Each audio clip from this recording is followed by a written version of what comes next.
So can you start off by, can you please introduce yourself and tell me where and when you were born? My name is Nigel Crowther, and I was born in May 1945 in one of the suburbs of Manchester.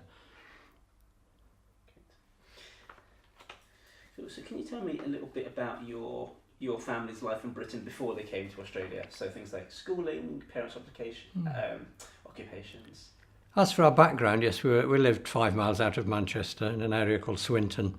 And I can remember the fact that my father, once he was demobbed from the army, when I was 11 months old, he was working in Manchester at the post office telephones, something like an operator, more than that, I think an engineer.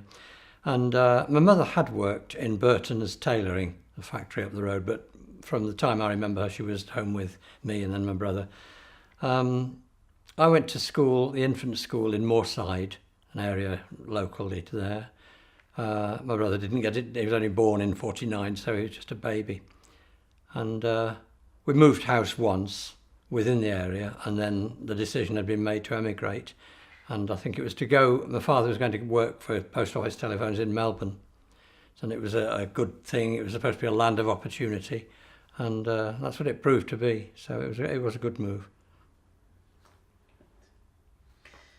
So obviously you were very young at the time, but what impressions did you have of Australia before you came, and where do you think those impressions came from?